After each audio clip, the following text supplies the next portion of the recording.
Hi, my name is Rutvika, and my year-long journey is called the Independent Project. And today I'd like to start by introducing you to a community I've been working with for the past year.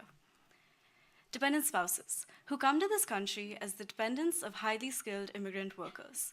However, a key restriction they face under their visa is their inability to work or earn any form of income.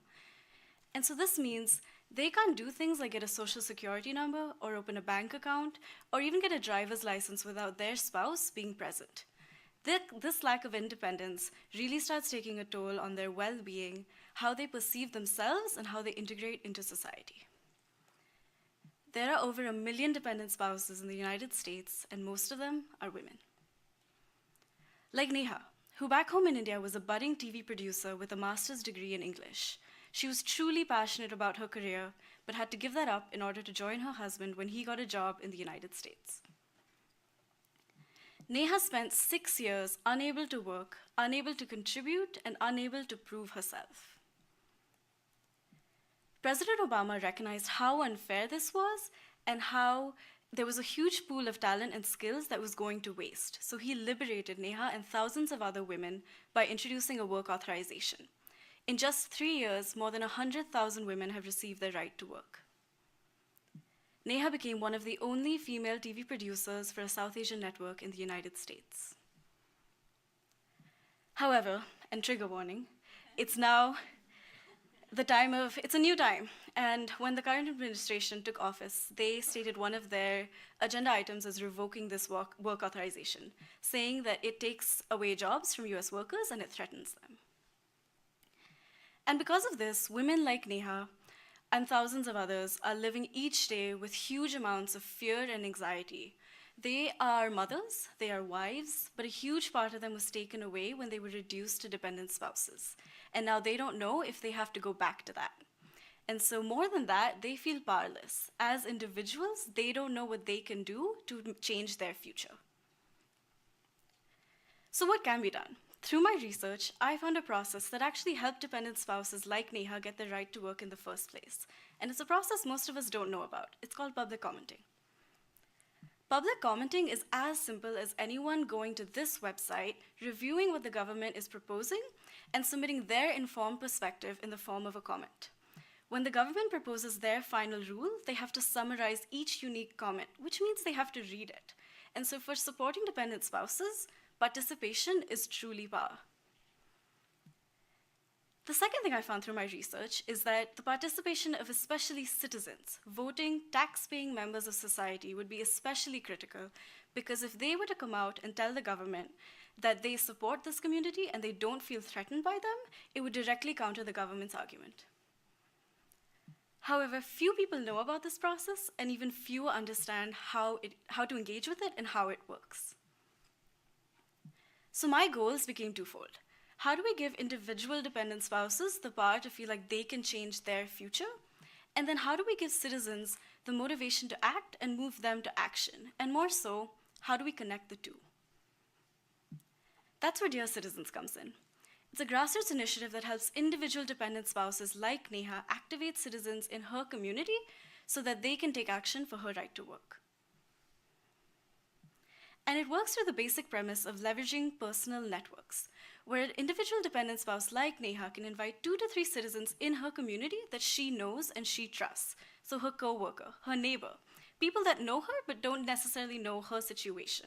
And she can invite them to her home for an in-person gathering, where through a process of education and exposure, she can start to activate them and prepare them on how to take action for her right to work. And it works by first exposing citizens to the broader system of immigration and what it means to be a dependent spouse in this country through the screening of a documentary film made by a former dependent spouse who is now a filmmaker and an activist. This then sets the stage for an individual host like Neha to share her own story, to tell the citizens what she's scared of and how she feels day to day. And this not only establishes a personal connection for the citizens, but also starts giving them raw material to start constructing their comment in the future. And I'd like to give an example of how this space really started giving Neha the space to be vulnerable and express how she was feeling.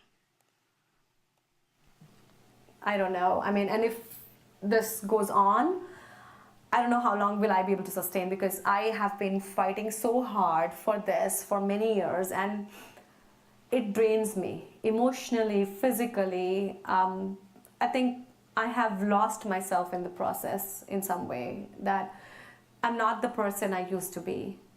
I've definitely evolved. I've become more of a fighter, but I'm fighting with everyone for everything.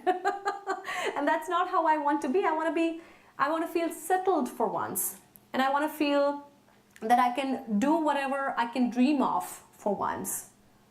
And why not me? Why not?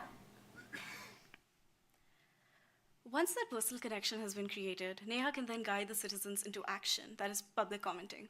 She can walk them through what this opaque process is, make it more human and accessible, and also show them why their participation matters by also giving them examples of other issues that are open to public commenting.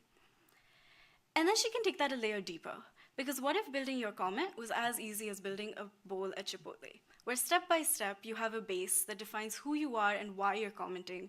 You have key ingredients that really form the basis and the premise of your argument, and then you have your secret sauces. What makes your comment unique and what makes it stand out? The final piece of this gathering is pointing citizens to an advocacy organization, Forward.us. They're building an interactive commenting tool and an interface to collect comments.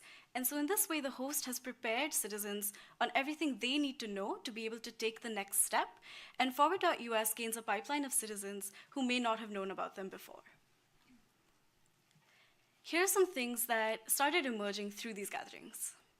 It feels so ugly that this is... Right. Yeah, Right? I know. When she first told me, I was just so surprised, because I don't think we think of our country like this at all. I mean, We didn't, yeah. No, I know. I don't know. It just makes you feel so sad about your country and what's going on, and because you only ever heard it's the land of opportunity. That's all I've heard ever. You've ever heard. That if you do the right thing, if you have the right paperwork, Yeah. and if you're hardworking, you'll get what you deserve. Yeah, exactly. And to know that it isn't that way. It just seems so like the opportunity that we were all able to get is being, people are trying to cut it off. So I am willing to do stuff, just because it's a way of saying, what kind of country we are. Even though these are kind of small gestures, but they do, if enough people take some little action, I think it helps us define ourselves in a better light. Piloting 6 gatherings, it was very clear that citizens were able to express that this is not okay, this is unfair, and they were able to express their support to this community and to the hosts. They were also extremely excited and inspired to learn a new way to engage with the government and to engage with issues they care about. And these gatherings were a great way for them to learn how to get started. And more than that, other steps of action emerged, such as taking this to a larger forum through neighborhood associations or presenting this at the local library. And so citizens were as invested as the spouses themselves in gaining more attention for this issue and helping them fight for their right to work. And for Neha, this really showed her that she isn't alone in this fight. Citizens are willing to show up and take action for her and stand by her, like Jennifer, who came despite having surgery just the previous day. My question then became, how do we get this to dependent spouses across the country? And that was by collaborating with Meghna, a former filmmaker, by creating a video campaign that not only shows dependent spouses how to host their own gatherings, but hopes to inspire them across the country that they can do this too and that they can mobilize citizens in their community. And this is supplemented by an online platform where anyone can download any of the resources they need to be able to host their own gathering. By collaborating with Meghna and by collaborating with Forward.us, the Independent Project hopes to be a central piece in honoring the efforts of work already being done in the space and hopes to be a piece that can point to their work and amplify what's being done. Because if one dependent spouse can activate even just 2 to 3 citizens in her community, imagine when 100,000 of them have the tools to be able to do so. And ultimately, the Independent Project hopes to be a model for anyone to mobilize their community members for any issue open to public commenting. Because we're at a time where women's rights are being violated, especially women of color. Immigrant rights are being violated. We can use public commenting to tell the Department of Homeland Security that we stand by immigrants. We can tell the Department of Education that student rights matter, but especially student survivor rights.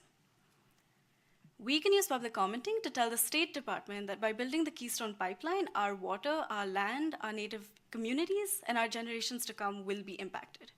But public commenting only works if we participate, if we use our voices, and if we truly engage. Meghna, at the end of her film, says that life in all its vastness does not define us by our education or our jobs or our salaries, nor does it define us, categorize us as independent or dependent. Instead, time and time again, it reminds us that we are all interdependent. And so at a time where we are interdependent, but certain communities have more power than others, I'd like to leave you with a question that has guided me along my journey. As citizens, how are we using our power? And more so, as citizens, how will we choose to use our power? I could not have done this alone. I'd like to first and foremost thank my family for flying down here just to see me for 10 minutes, but more so, for always giving me the freedom to define my own definition of independence. Cheryl, for creating a program that has allowed me to do the work I've only ever dreamt of. My DSI family, for always being there and showing me what community looks like. Mia, for your ceaseless energy, dedication, mind, and support. To everyone who's given me feedback, input, participated in these prototypes, and more so to all the brave women who have trusted me with their stories and their ideas, Meghna, Sharmi, and Neha, for all the countless phone calls and for trusting me with this opaque, ambiguous process, but being there with me throughout. Thank you.